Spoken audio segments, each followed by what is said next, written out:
hermanos, buenos días. Vamos a intentar ver un resumen, alguna aproximación a estos dos capítulos que hoy nos ocupan, ese capítulo 10 y ese capítulo 11 del libro de Daniel. Ya sabéis que lo hemos hecho así.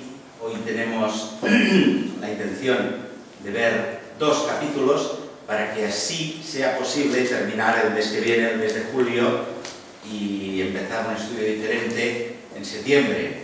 Aunque no sea propiamente un curso escolar, sí que el hecho del verano, el de agosto, corta siempre toda actividad y por tanto nos parece adecuado poder acabar ahora en julio con el capítulo 12 y en septiembre empezar un nuevo estudio que ya veremos cuál podría ser adecuado.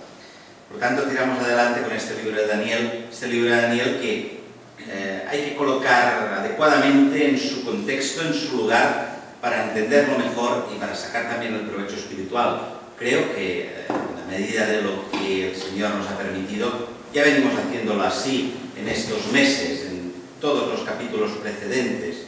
Recordarnos, por tanto, de Daniel, bien sabemos, cuando empieza el libro, fue ese joven que pertenecería a la élite de Israel, a la clase ilustrada, a la clase pudiente, bueno, de Judá más concretamente, y fue llevado en la primera andanada que provocó Nabucodonosor, 605 aproximadamente, fue llevado a Babilonia. Conocemos toda su estancia allá, cómo se guardó, y no, decíamos esto, creo que también es importante, solo cuando era ese jovencito que no quiso tomar con sus compañeros los alimentos dados por el rey, sino que le vemos ahora ya aquí en ese capítulo con 80 y muchos años, no sabemos la edad exacta, sí sabemos que han pasado 70 años desde el momento en que él fue llevado a Babilonia hasta este momento en que nos sitúa el capítulo 10. Lo que decíamos, ¿qué edad tendría cuando fue llevado a Babilonia? 13, 15, 17, bueno, pues sumarle 70 años a esto y tendremos la edad que tenía en ese momento Daniel. En todo lo que hemos ido viendo, es un libro de los que contiene más cantidad, más información profética de lo que tenía que, y de lo que tiene todavía que suceder. Un libro que nos da importante revelación acerca de los últimos tiempos. Y un libro que también debemos entenderlo en ese contexto, escrito desde la perspectiva de Israel, el pueblo elegido de Dios y de lo que con él tiene que acontecer. Hemos ya hablado en los capítulos precedentes que la Iglesia no es citada, simplemente porque lo que aquí se nos plantea es aquello que debe suceder a Israel. Y el paréntesis en el cual vivimos, también hemos comentado ese hecho del paréntesis profético, no nos aparece revelado aquí en Daniel.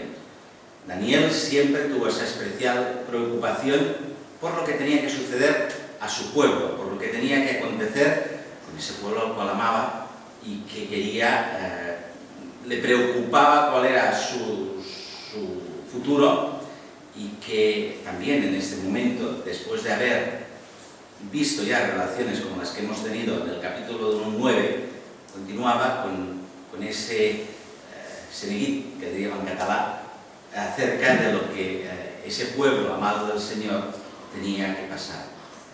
Encontramos, por tanto, aquí en el capítulo 10, nos dice en el tercer año de Ciro, 535, más o menos, más o menos, lo digo porque hay un año, ya lo sabéis, que puede haber de diferencia, Entre otras cosas, sabemos que el año judío empieza en nuestro mes de abril, por tanto, bueno, pues ahí es el decalaje, y también sabemos que había dos maneras de contar en la antigüedad los reinados.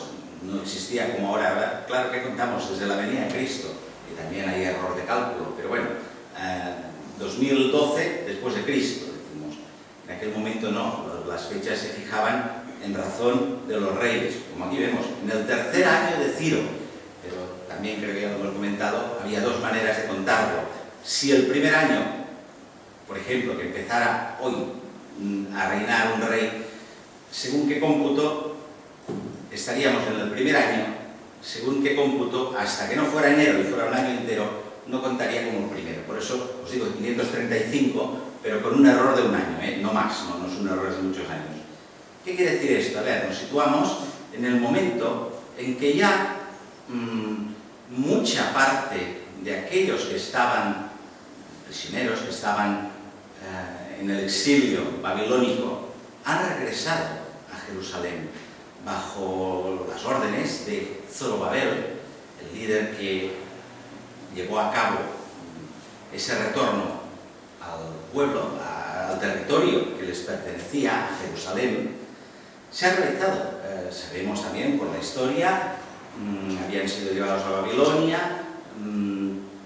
Daniel vive todo el auge del imperio neobabilónico, especialmente en el rey más importante que tuvo, que fue Nabucodonosor, pero también en los que le siguieron y en el último rey, Belsasar, del cual ya hablamos, que es derrotado por los persas. Los persas, bajo los cuales ahora se encuentra, permitieron el retorno de Israel, de Judá, a su territorio. Y, por tanto, él no fue, Daniel no fue. Por un lado, vemos que él tenía una responsabilidad, tenía un cargo, aún en medio de esa provincia babilónica que ahora pertenecía al imperio persa, quizás por la edad, también podríamos decir. Estamos hablando de una persona de 85, 87 años. Sea por lo que sea, seguramente por esas dos causas, la edad, pero también la responsabilidad en cuanto al gobierno, en cuanto a la administración que le había sido confiada por el reino de los persas, quedó en Babilonia. Pero muchos ya habían partido hacia Jerusalén. Y conocéis también las dificultades que tuvieron, ¿verdad? Nos lo narra el libro de Nehemías, por ejemplo. Recordamos personajes como Sanballat y Tobías, Lara y todos aquellos que incordiaron tanto como pudieron para impedir la reedificación del templo, etc. En estos momentos, por tanto, podríamos pensar, estaban empezando a reconstruir algunas casas y quizás habían empezado un poquito con el templo. Sabemos también luego que se desanimaron por estas dificultades que hubo, dejaron de lado por casi 15 años la construcción del templo, y es aquí donde encontramos a Ageo y a Zacarías, esos dos libros en los cuales el Señor anima, insta a su pueblo a reconstruir también ese templo. Si recordáis en Ageo, aquello que el capítulo 1 nos dice: construís, tenéis vuestras casas, cada cual mora en su lugar y tiene las cosas de madera, bien hechas, bien bonitas, y os habéis olvidado del templo del Señor. No lo dice con esas palabras, pero la idea es esta. Es decir, Ageo y Zacarías fueron los profetas de ese momento que animaron a que el pueblo retomara la construcción del templo. Estamos, por tanto, en ese interín, en ese momento de retorno del pueblo a Jerusalén y de un remanente, entre los cuales está el propio Daniel, que ha quedado en Babilonia. Por eso él tiene esa preocupación. Por eso él ora una vez más. Y podríamos decir que esa última sección del libro de Daniel, capítulo 10, 11 y también el 12, los tres que concluyen el libro, son ya la que nos plantea, la que nos presenta todo aquello que tiene que suceder al pueblo de Israel. Por eso remarco una vez más, al pueblo de Israel. Es desde la perspectiva del pueblo de Israel que nos es presentado todo este tema, desde el momento presente para Daniel hasta los tiempos del fin. El Señor le muestra a Daniel y también a nosotros todo aquello que tiene que acontecer a su pueblo hasta el final. Y de ello es lo que aquí nos hablan en esos capítulos. Es desde el pueblo, o sea, desde la perspectiva del pueblo de Israel, muy claramente. Por ejemplo, ahora cuando contemplemos un poquito el capítulo 11, veremos también que continuamente nos habla del reino del norte y el reino del sur. El reino del norte y del sur en referencia geográfica a Israel mismo. Israel es el que podía definir geográficamente al reino de Egipto como el reino del sur y el reino de Siria como el reino del norte, siendo Israel un pasadizo natural que continuamente durante esos 2 siglos y pico fue escenario de batallas entre esos dos grandes reinos precisamente por eso, porque quedaba entre los dos y porque es, de hecho, un pasillo natural. El mar Mediterráneo al oeste, el Jordán y el Mar Muerto al este, y entre esos dos grandes reinos, Palestina, Israel, que era por donde pasaron y por tanto recibieron repetidamente en las disputas que esos dos grandes imperios habían. Por tanto, como os digo, desde la perspectiva de Israel nos son presentados esos tres últimos capítulos. Hoy vamos a ver el 10 y el 11. Hay un par de aspectos también más a considerar. Hemos ido viendo en los capítulos precedentes, ya os he comentado que Daniel es un libro muy prolijo, muy abundante en información escatológica de los tiempos del fin, profética, etc. Eso comporta una dificultad añadida, una dificultad en entender determinados aspectos, y como bien sabemos, las grandes líneas de lo que tiene que ser están claramente trazadas. Algunos detalles que se nos presentan son más oscuros y quizás no podemos con toda la precisión del mundo decir será así y será así.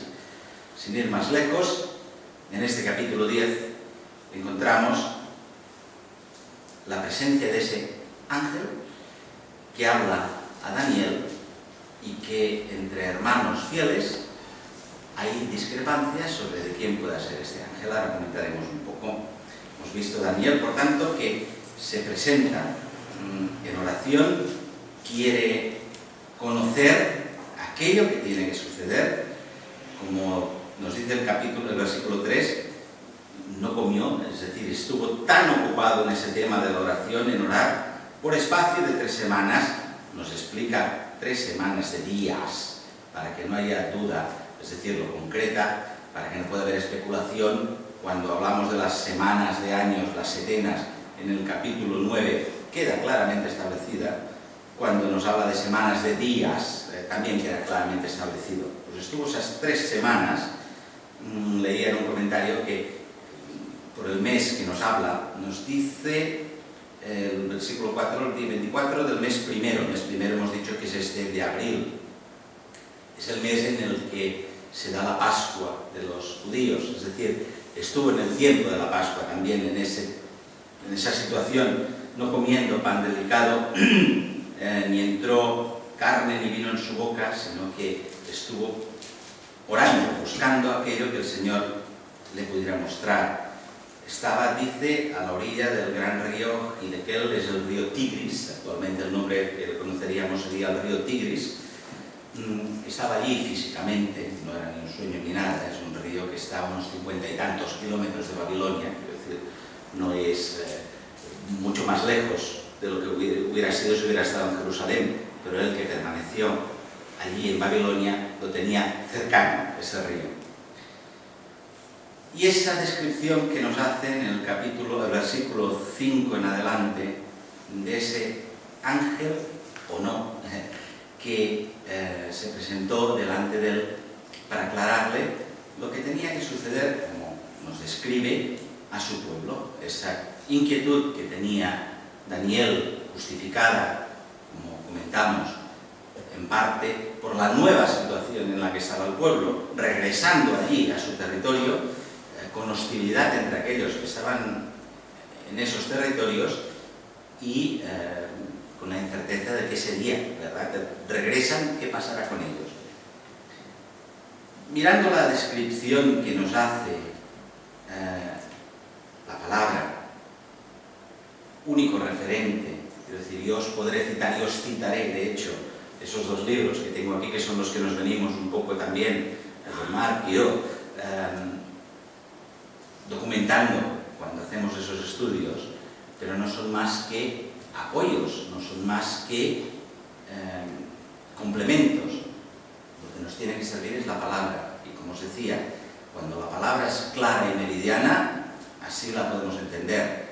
Cuando alguna cosa no queda tan clara, tan meridiana, como mínimo, así intentamos hacerlo, con toda franqueza os lo decimos, y así os digo yo no me atrevo a opinar sobre ese tema, ahora os comentaré, Os puedo decir lo que me parece más, pero no voy a decir seguro que es así. La descripción que nos hace de ese personaje, empezamos llamándole así, que se presentó, versículo 5, nos dice: un varón vestido de lienzos, ceñidos sus lomos de oro de Ufaz, su cuerpo era como piedra de Tarsis, su rostro parecía un relámpago, sus ojos como antorchas de fuego, sus brazos y sus pies como de color de metal resplandeciente, la voz de sus palabras como voz de ejército. Y además nos dice que solo él la vio, que los que estaban con él no percibieron, solo tuvieron un gran temor. De esos dos libros, como os decía, Whitcomb, y con él otros muchos, quiero decir, y hablando solo, por eso quizás podemos entender que en algunos pasajes puede haber cierta dificultad. También os digo, en muchos otros y en las grandes líneas no la hay, está claramente plasmada en la palabra. Entre los hermanos que podemos denominar fundamentales, entre los hermanos que entienden solo la palabra y que no buscan explicaciones alegóricas ni por el estilo, algunos, por ejemplo, de estos dos libros, Whitcomb, consideran que es una teofanía, que se llama una manifestación del propio Señor Jesús preencarnado. Hay varias en el Antiguo Testamento, no es una invención, en varios lugares del Antiguo Testamento, aquel que aparece, aquel que es llamado en algunas ocasiones el ángel de Jehová, es realmente el Señor Jesús antes de encarnar. Aquí la duda estaría si realmente era un ángel, sin más, o era esa teofanía, esa manifestación del Señor Jesús antes de venir aquí encarnado. Yo os puedo decir lo que algunos dicen de esos dos libros. Personalmente, no parece una descripción meramente de un ángel, pero también os diré las objeciones que plantea, por ejemplo, Ironside a que fuera esa presencia del Señor Jesús. La descripción que nos hace, yo creo que muy rápidamente nos puede llevar a la descripción que Juan nos hace de la presencia del Señor en Apocalipsis. Es muy parecida. Por tanto, en ese sentido podríamos pensar que sí que pudiera haber esa presencia. En el capítulo 11, versículo 1, también nos dice, está hablando ese ángel o ese ser, sea quien sea, nos dice en el año primero de Darío el de Media, yo estuve para animarle y fortalecerlo. Bueno, tenemos que leer el versículo anterior para saber, nos está hablando de Miguel, el arcángel Miguel, vuestro príncipe, y nos dice que él estuvo para animarlo y fortalecerlo. Por tanto, Whitcomb nos plantea que tiene que ser alguien superior a ese arcángel Miguel para que pueda animarlo y fortalecerlo. Yo os planteo y os digo que no me parece descabellada esa posición. Por otro lado, Ironside nos dice que estuvo luchando 3 semanas contra un ente espiritual maligno. ¿En qué sentido podría entonces oponérsele y estar 3 semanas luchando si realmente fuera el Señor que lo hubiera podido derrotar? Cuando Miguel nos dice que simplemente citando el nombre del Señor, Satanás apartó cuando luchaban por el cuerpo de Moisés. También es así. Os explico entonces lo que el otro hermano plantea, que tampoco me parece descabellado. El Señor no interviene totalmente en las cosas referidas al maligno. Existe el mal en la tierra. Encontramos al propio Satanás en varios pasajes del Antiguo Testamento referido como presentándose delante del Señor. Quizás el que más nos pueda venir a la mente sea el libro de Job, cuando el Señor dice: no has reparado, no has visto mi siervo Job, y en su presencia Satanás le dice, bueno, ya sabemos lo que le dice, no de balde te ama y te sigue Job. Es decir, hay una presencia allí. El Señor no impide totalmente esto. Si el Señor actuara e impidiera, no habría mal en la tierra. Por tanto, en ese sentido, permite que haya esa situación.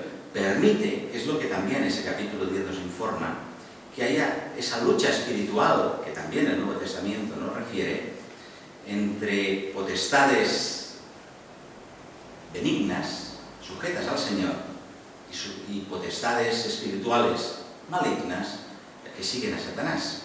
Y de eso nos habla, de esa disputa, de esa lucha, que eso, sea quien sea ese personaje, sea un ángel, sea el propio Señor reencarnado, sin duda es un aspecto que aquí en ese capítulo 10 nos aparece con claridad, cuando nos habla de ese príncipe de los persas, contra el cual tenían que luchar, cuando nos habla del príncipe de los griegos, es decir, esas entidades espirituales maléficas que pueden influir en los gobernantes de estos lugares para perjudicar en ese sentido al pueblo de Israel, para no obedecer aquello que el Señor plantea.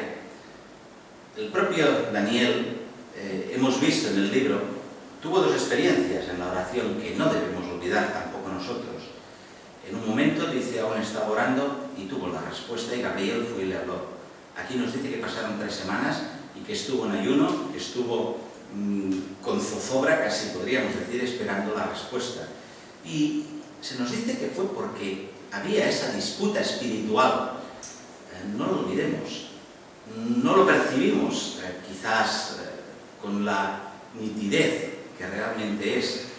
No estamos solos en ese sentido.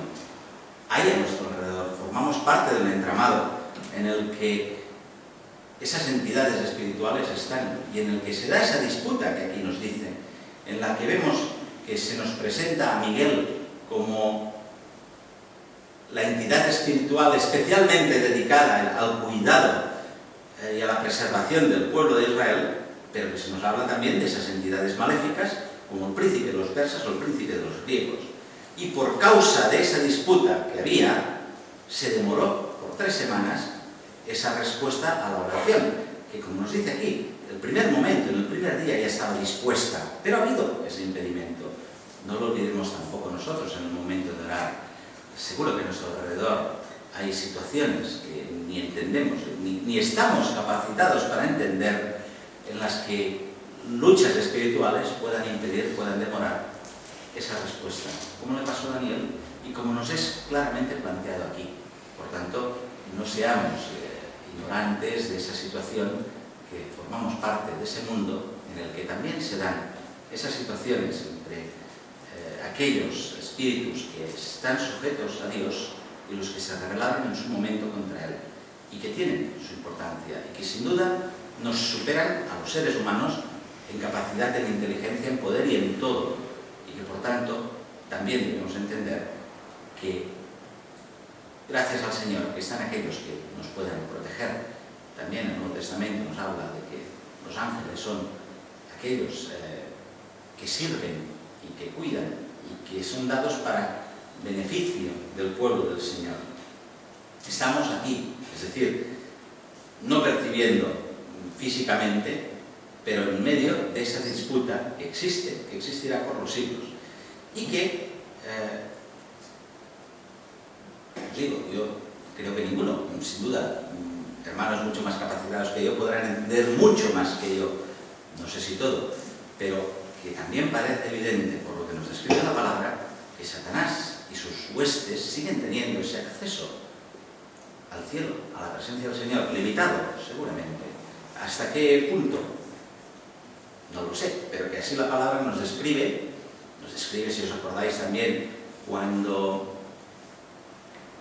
Josafat fue a hablar con el rey de Israel y el profeta Micaías le explica pues que espíritus delante del Señor, el Señor dijo, ¿cómo haremos para confundir al rey de Israel? Y hubo un espíritu que dice, yo seré espíritu de error entre todos los profetas. Es decir, vemos que hay esa presencia delante suyo. Y vemos que también en Apocalipsis se nos habla de una disputa, batalla final, en la que Miguel y los ángeles echarán definitivamente fuera del cielo a Satanás.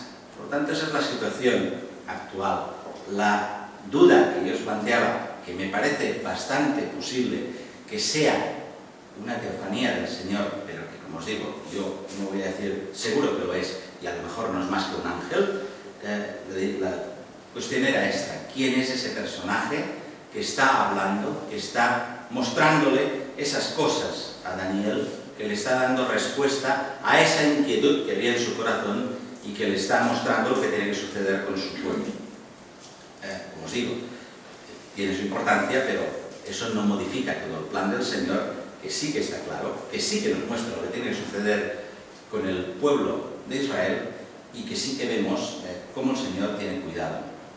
Y que el Señor responde y que tiene un plan muy claro para Israel. Tampoco lo olvidemos una vez más, que como Alberto nos recordaba en el último debate, en el último coloquio que teníamos, digamos que es la Iglesia actualmente la que marca la pauta y es en relación a la Iglesia que los otros eventos suceden, pero que también el Señor tiene un plan concreto para el pueblo de Israel que tampoco debemos ignorar y que es el que aquí, de manera más especial, le es manifestado a Daniel y le es explicado para que también, aparte de él, nosotros podamos entenderlo.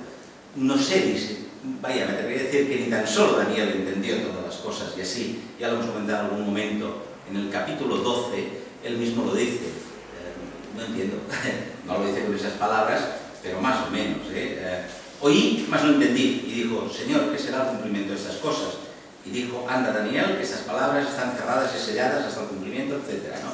Es decir, que quizás mucho de lo que le estaba siendo manifestado a Daniel, algunos detalles tampoco los entendía, pero los escribió, porque como vemos aquí también nos habla de que está escrito en el libro de la verdad.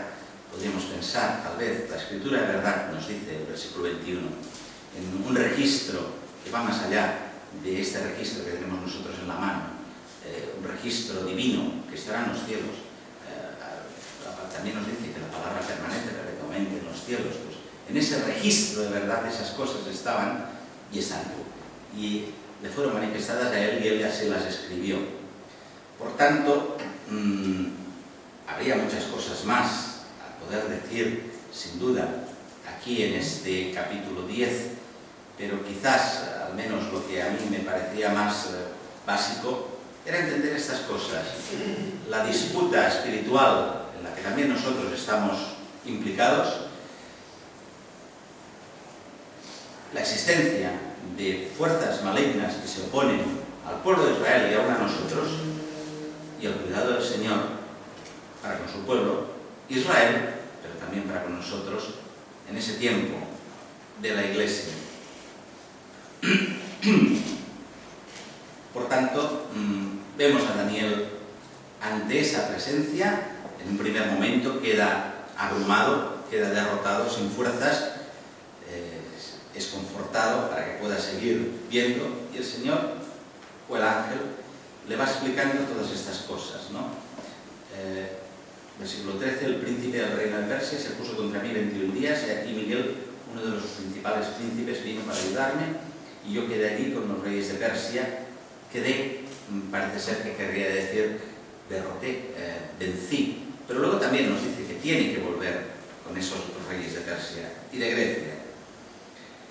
Le va explicando, por tanto, todo lo que tiene que ser. Otra vez Daniel queda como exhausto. El versículo 16, abrí mi boca y hablé y dije a aquel que estaba delante de mí, Señor mío, con la visión se revolvieron mis dolores sobre mí y no me quedó fuerza. ¿Cómo pues podrá el siervo de mi Señor hablar con este mi Señor? Porque al instante me faltó la fuerza y no me ha quedado aliento. Y otra vez dice, y como aquella semejanza de hombre me tocó otra vez, me confortó. Díjome, varón de deseos, no temas, para ti, etc. Y entonces dice, ¿sabes por qué he venido? Porque más adelante tengo que volver a esa disputa que tengo, y nadie hay que se esfuerce en estas cosas, sino Miguel, vuestro príncipe, el príncipe de los judíos. Esta es la situación, es decir, una entidad espiritual que nos plantea toda esa disputa espiritual que hay en nuestro entorno, que ha habido un impedimento para que la respuesta pudiera llegar antes a él y que nos sitúa adecuadamente también a nosotros, en el sentido, como os decía, de que no estamos solos, de que existen todas esas fuerzas a nuestro alrededor. Y como os digo, se puede decir mucho más, y entre vosotros muchos también estáis más capacitados para profundizar en ese capítulo, con lo cual así os doy posibilidad de que lo hagáis luego cuando nos compartamos en el coloquio. Y del capítulo 11 es un capítulo un poco exhaustivo en algunos aspectos, un capítulo que también cuesta de entender y que solo repasando muchos eventos históricos se pueden entender. Es uno de esos capítulos que han provocado que muchos no puedan creer que ese libro fue escrito realmente en el siglo VI a.C., porque nos habla de eventos que suceden desde el final del VI hasta el siglo II a.C. Y por tanto, pues nos dicen, eso está escrito en el libro 2, a toro pasado, habiéndose producido todos estos eventos, es entonces un libro histórico y no un libro profético, porque son tantos los detalles que se nos dan aquí que ciertamente solo hay dos opciones: o no me lo creo y es un libro histórico, o si me lo creo tengo que creer que el Señor es lo que dice ser, que es aquel que es capaz de decir las cosas con claridad y con detalle antes de que sucedan, y eso implica mucho, ¿verdad? Si creo que realmente Dios ha inspirado esa palabra y que esa palabra está escrita en el siglo VI, estamos hablando de un Dios todopoderoso, de un Dios que tiene un plan maravilloso, de un plan perfecto, que nada se escapa a Él, y que tiene, por tanto, también un plan, un propósito para mi vida, que no estamos ninguno ajenos, y que si el Señor vino fue porque hay un plan desde la eternidad, del cual el pueblo de Israel es un actor, un participante importante, pero en el que estamos imbrincados todos, y que nuestra salvación, la salvación de la humanidad en conjunto, pero la salvación de cada uno de los seres humanos que pasamos por el mundo, es un capítulo importante. Como sabemos, el Señor, en ese diseño perfecto, lo centró en la cruz de Cristo. Ese Dios que vemos, grandioso, aquel al que nadie puede ver cara a cara, aquel que provoca el temor en aquellos que están cercanos, el Dios de toda gloria, el que ha creado todas las cosas. Tantas veces nos lo hemos dicho, pero ¿qué importancia tiene? ¿Cuánto nos trasciende? Ese Dios se hizo hombre, se hizo como uno de nosotros, para venir a perdonarnos, para venir a salvarnos. Y este es el plan perfecto de Dios. Como os digo, todo este propósito acerca del pueblo de Israel tampoco tiene sentido si no es encadenado, ligado a ese propósito perfecto de Dios, que tenía que dar también como resultado la Iglesia, que aquí no nos es citada por lo que os decía, pero que es la obra sublime, perfecta y maravillosa del Señor.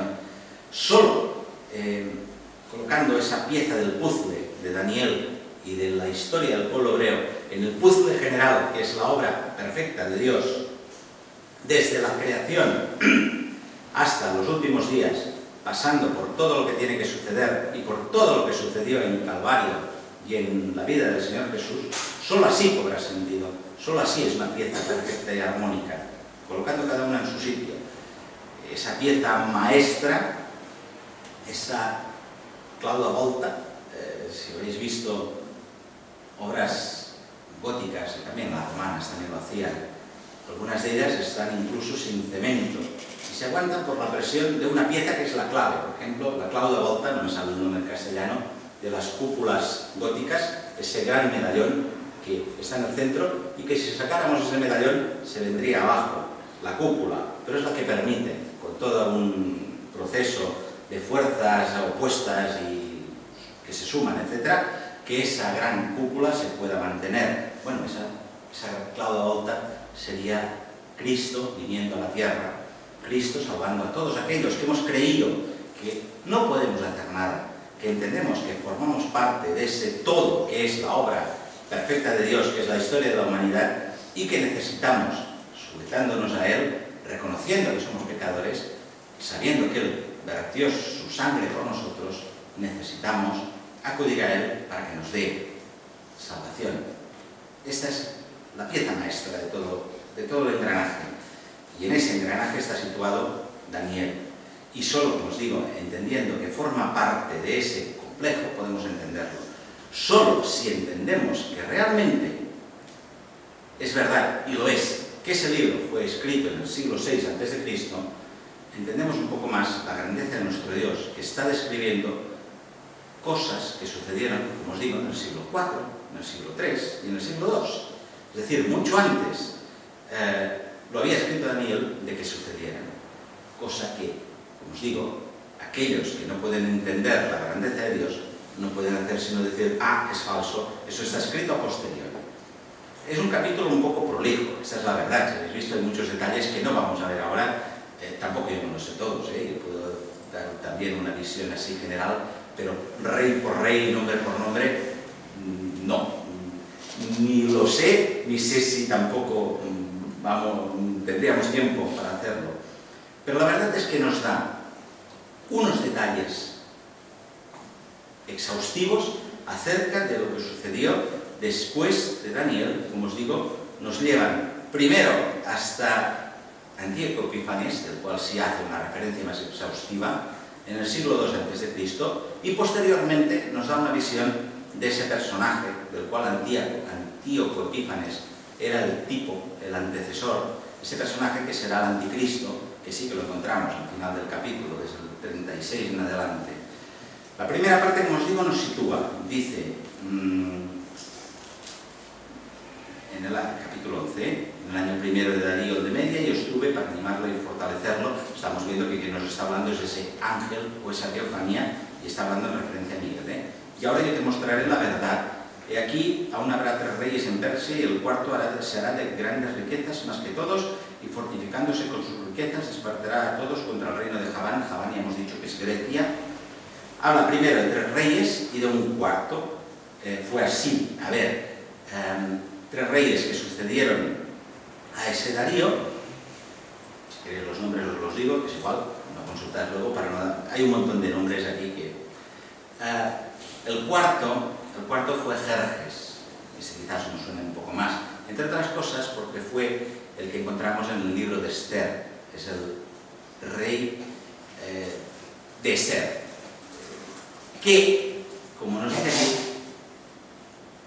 consiguió una riqueza, un poder superior a los anteriores y quiso conquistar Grecia. Estamos ahora finales del siglo, bueno, principios, claro, si vamos al revés, sobre el 490, vale, antes de Cristo. Hubo un intento de invasión de los persas sobre Grecia, llevado a cabo por ese Jerjes. Fue derrotado. Nos suena el nombre de una batalla famosa porque hasta en las Olimpiadas ha quedado maratón. Pues fue una batalla en la que hubo entre los persas y los griegos, en los que intentaron derrotar a Grecia, pero no pudieron. Nos dice más adelante esto, despertar a todos contra el reino de Javán. No pudo. Hubo aún otra disputa posterior, es decir, digamos que quedaron muy heridos las susceptibilidades tanto de persas como de griegos, y hubo una enemistad muy grande durante estos siglos. Hubo un nuevo intento por parte de los persas de invadir Grecia, en el que también fueron derrotados. Quizás os suene por un libro que corre por ahí, que se llama Soldados de Salamina. Pues hubo una gran batalla naval, Salamina, en la que los griegos otra vez derrotaron a los persas. Y hubo una gran enemistad, digamos, por parte de los persas, porque no habían conseguido derrotar a los griegos, por parte de los griegos, por el intento de los persas de meterse en su territorio. Y eso fue muy allá. Y cuando Alejandro Magno, del cual ahora nos habla, derrotó y destrozó el imperio persa, en cierta manera era un poco una venganza por lo que los persas habían intentado hacer siglos anteriores. Nos habla entonces, sí, en el versículo 3, de ese Alejandro Magno, del cual ya hemos visto que nos ha ido hablando a lo largo del libro. ¿Os acordáis cuando nos hablaba de aquel leopardo de 4 cabezas? O cuando nos habla de ese cuerno oriental pequeñito que salía del carnero de Grecia. Ya bien dijimos, era Alejandro Magno. Y nos vuelve a describir aquí un rey valiente que se enseñoreará de gran dominio y era su voluntad, pero cuando estará enseñoreado será quebrantado su reino, repartido por los 4 vientos del cielo, y no a sus descendientes, ni según el señorío con que él se enseñoreó, porque su reino será arrancado para otros fuera de aquellos. Es una descripción perfecta de lo que sucedió con Alejandro. Lo sabéis, fue un innovador en todos los terrenos militares, incluso, la que se llamó la falange macedónica. Durante siglos no tuvo rival y conquistó en 12 años un territorio vasto, vastísimo. Pero también lo sabéis, ese rey, que murió muy joven, 32 años, 32, 33 años, al morir sus 2 hijos también no pudieron heredarle, uno ya le había remuerto y otro murió poco después. El reino fue dividido, los 4 cabezas que ya comentamos en su momento de ese leopardo, fue dividido entre 4 grandes generales, entre los más importantes de su reino. Casandro y Lisímaco, que otra vez aquí ya nos desaparecen. ¿Por qué? Porque estamos viendo desde el punto de vista de lo que tiene que suceder con Israel, de lo que sucedió con Israel. Lo que quedaron de sus reinos, Casandro y Lisímaco, no afectó a la historia de Israel. Casandro se quedó lo que sería Grecia, un poco de lo que es Yugoslavia, la República Macedónica y un poquito de Bulgaria, más o menos, y Lisímaco básicamente Turquía, para que nos entendamos. No afectó a lo que sería el reino de Israel. En cambio, sí nos habla de los otros dos. Los otros 2 generales fueron Seleuco y Ptolomeo. Seleuco fundó la dinastía seleucida de Siria, de lo que fue Siria, el reino del norte. Ptolomeo fue el que fundó la dinastía ptolomea de los egipcios, que hasta Cleopatra II, ¿verdad? Nos suena Cleopatra también, eran descendientes de estos. Ya lo comentamos, tenían una cuestión en común. Todos eran griegos en el fondo. Era el reino de Egipto, pero con una cultura y la lengua griega. Y era el reino de Siria, pero es lo que se da a llamar en la historia y en el arte el helenismo. Helenismo de Elas, Grecia. Es decir, fuera de Grecia, fuera del territorio griego, pero la cultura y la lengua predominante era griega. Tenían esa cosa en común, pero eran reinos independientes. Como nos explica aquí, no a sus descendientes, no heredaron los hijos de Alejandro Magno, heredaron sus 4 generales más importantes. Y a partir de aquí nos va diciendo, como os decía, hechos que acaecieron en el reino del norte y el reino del sur. El reino del norte, como os decía, siempre partiendo de Palestina, de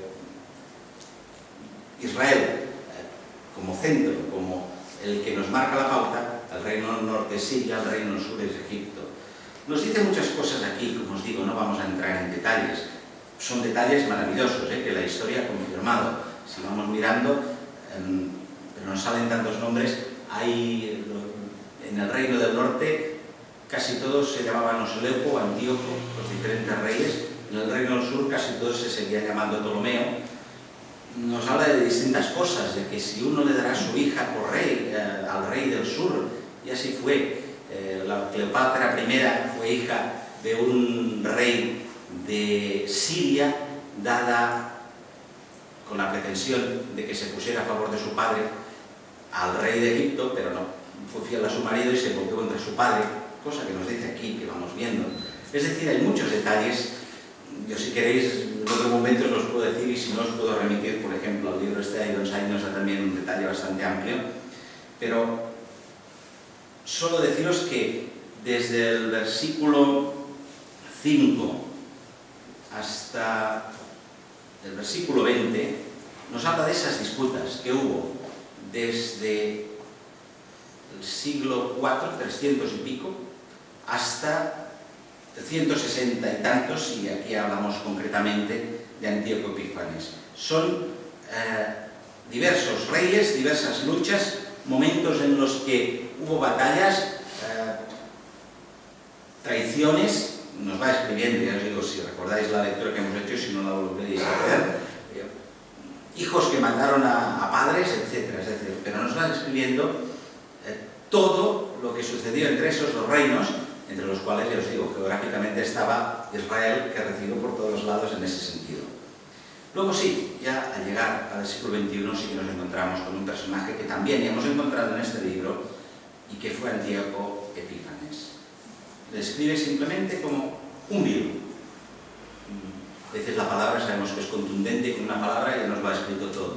Un vil. Así nos describe a ese rey, al cual no darán honra del reino, vendrá empero con paz y tomará el reino con halagos. Tampoco vamos a explicar con detalle excesivo la historia, pero ese rey, ese vil, Antíoco Epífanes, era un rey del norte, de Siria, un rey que nunca ha habido otro personaje, bueno, tampoco, quizás lo que voy a decir es muy exagerado, podríamos decir Hitler o alguno así, voy a decir que haya tenido un odio, una aversión tan grande a los judíos y a la religión judía. se distinguió por eso, por querer extirpar todo lo que de religión judía hubiera. Tenía ese sustrato griego, adoraba por tanto a esos dioses que nos suenan a Zeus y a todos estos del Olimpo griego. Bueno, puso una estatua de Zeus olímpico, pero con sus propios rasgos, es decir, se identificaba él mismo como Dios, y pretendió acabar con la religión judía. ¿Por qué? Bueno, como os decía, estamos en un sustrato plenamente griego. Él quería unificar todos esos reinos, el reino del norte, el reino del sur, para que fueran una potencia que se opusiera a la otra que ya empezaba a surgir y de la cual también nos habla aquí, que es Roma. Quería hacer una, no sé si pretendía llamarle Grecia, pero al menos sí una unidad en lo cultural, lingüístico, etc. y religioso. Y aquí es donde topó con los judíos. Con otros pueblos no tuvieron mucho problema. Supongo que da lo mismo al dios de turno llamarle Zeus que llamarle Hipirrana, yo qué sé. Pero cuando hay un dios verdadero, como pudiera ser el dios de Israel, ellos se opusieron. No vamos a adorar a Zeus, ni vamos a adorar a Venus, ni vamos a adorar a ninguno de estos. Y plantaron cara. Y él, conocemos también un poco la historia, hizo todas las barbaridades que pudo con el intento de acabar con la religión hebrea. Sacó al sumo sacerdote que había en aquel momento, creo que lo mató, no estoy seguro de ese detalle, vendió al mejor postor el cargo sacerdotal, bueno, para que viniera cualquiera que desde luego ni tenía, desde la perspectiva del Señor y de las pautas que están fijadas en la palabra, tenía derecho a ser sumo sacerdote. Y luego conocemos también, aparte de poner esa gran estatua de Zeus olímpico con sus rasgos, es lo que llama aquí la abominación espantosa en el templo del Señor, sabemos también, obligó a comer carne de cerdo a los judíos, una aberración para ellos, hizo sacrificios, algunos dicen que incluso sacrificios humanos en el propio templo de Jerusalén, profanó del todo, pues matando a una cerda y mojándolo todo con sangre, ensuciándolo todo, es decir, profanó el templo. Su deseo era este: vamos aquí a helenizarnos todos vamos a ser aquí muy griegos y todo aquello que moleste, todo aquello que sea diferente, lo voy a extirpar. Y este fue su propósito. Hizo una gran masacre entre el pueblo judío, mató miles de personas que se opusieron, y también nos habla, la palabra también nos dice aquellos que estuvieron de acuerdo con él, también nos cita aquí, si leemos los versículos, que algunos le siguieron de entre esos del pueblo de Israel. Supongo que entonces siempre hay, ¿verdad? Sea por miedo, sea por comodidad, sea por decir, yo voy hacia donde soplan los vientos y en este momento los vientos soplan hacia aquí, saldré más favorecido si no me busco problemas que si me los busco. Es decir, por las causas que fueran, también nos habla de judíos que le dieron apoyo.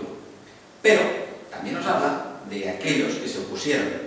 Ahí conocéis los libros, no en la Biblia, sino en, podríamos llamar en la Biblia católica, son dos libros apócrifos, dos libros no inspirados por el Señor, y como tales los tenemos que tomar.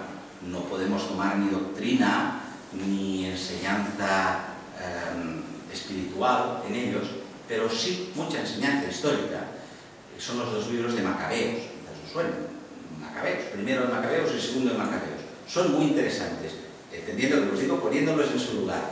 No voy a equipararlos a ningún libro de la Biblia, pero sí, si nos interesa conocer ese momento histórico de Antíoco Epífanes, 167 aproximadamente, antes de Cristo, esa revolución que Matatías y sus hijos, Judas Macabeo y Simón Macabeo, etc., se opusieron a esa situación y fueron fieles y fueron fuertes.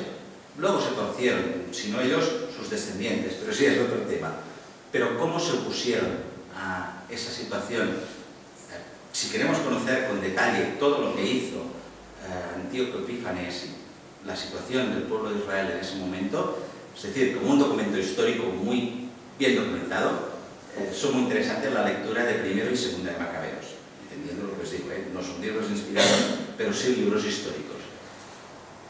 nos habla, por tanto, de esa situación. Nos habla de ese vil, y así lo describe, que profanó el templo, que hizo todos los desmanes que pudo y más, y que tuvo la oposición del reino y finalmente, bueno, pues fue echado fuera.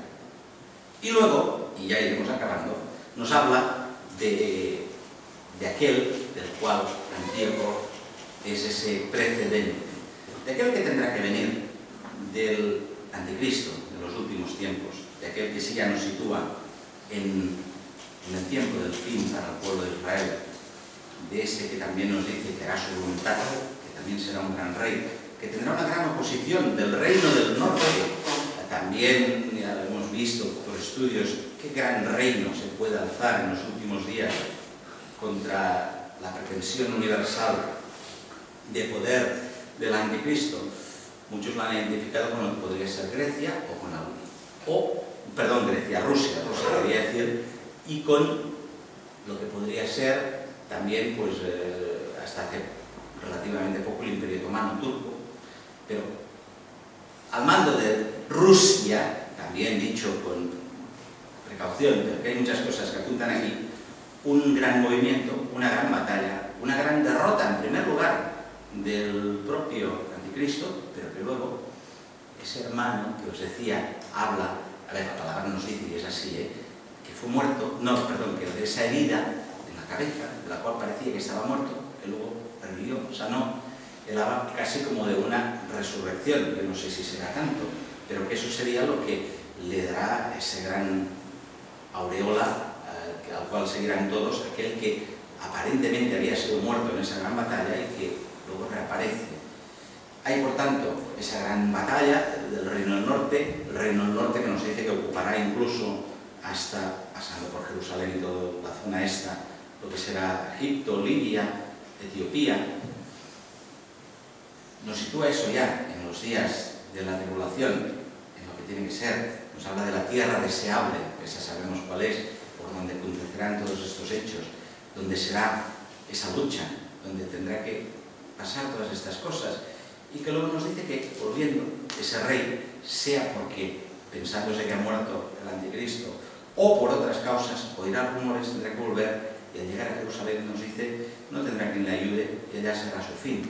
Bueno, eso nos cita. Continúa luego el capítulo 12, y vemos aquí ya, pues, bastante acerca de ese otro vil, que podríamos describir también, que será ese anticristo, que nos habla que no conocerá al Dios de sus padres, no querrá reconocer a Dios, hará de un Dios desconocido, Mabuzim, significa fortaleza, el Dios de las fortalezas, aquel al cual honrará,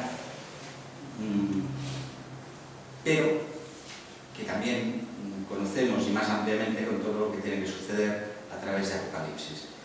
Por tanto, diríamos, ese capítulo 11 es un retrato, una descripción desde los primeros momentos en los cuales vive Daniel, las disputas entre el reino del norte y del sur en su tiempo, hasta llegar a, es decir, después de Alejandro Magno, todo lo que afectará al reino de Israel, la gran profanación y el gran problema que tendrán en tiempo de Antíoco Epífanes. Aquí aparece Roma, nos habla de las naves de Quitín, son estas.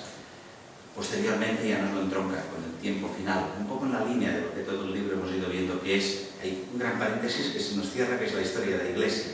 Bueno, aquí diríamos, casi desde Antíoco Epífanes, se nos hace una conexión con aquel que será el tipo de Antíoco Epífanes, que es el anticristo, y nos habla también de cómo tienen que acabar todas las cosas, con más detalle, con más complejidad, con más perfección, completándolo con el libro de Apocalipsis, básicamente, con algún otro libro profético de estos. Pero la gran línea que pretende ese capítulo es mostrarnos, desde el tiempo de Daniel hasta el tiempo del fin, lo que tiene que suceder con el pueblo de Israel, aquellos grandes viles que tienen que acaecer también, y cómo, no lo olvidemos, el Señor es aquel que es el Señor de la historia, que en muchos casos no se inmiscuye, que permite, como antes os comentaba, permite, porque si no lo permitiera, no habría la maldad que hay en el mundo. Lo permite porque hay un plan, y en su momento será llevado a cabo, será acabado, será concluido, y la derrota de Satanás será absoluta. Pero el Señor permite, y en esa permisión vemos que toda la historia del ser humano, todo lo que acontece en los reinos del mundo, no son más que cumplimiento de ese gran plan que el Señor tiene. Como os digo, como pieza muy importante, Israel, como pieza básica, la venida del Señor Jesús, pero que todo se completa y que la historia humana no puede perderse de vista desde esa perspectiva de que también estamos cumpliendo lo que el Señor tiene previsto. Son 2 capítulos, y así lo entiendo y así os lo digo, un poco prolijos, y que, bueno, ya os digo, si tuviéramos que entrar en detalles de todo lo que es la primera parte del capítulo 11, tendríamos para rato, de los muchos reyes, reinas, batallas, disputas y cosas que nos citan. Pero que nos quede claro que son una descripción a priori muy fiel de lo que realmente sucedió con el pueblo de Israel. Hasta donde yo he sabido, así os lo presento, y espero que vosotros también me deis luz en lo que podáis también ahora compartir.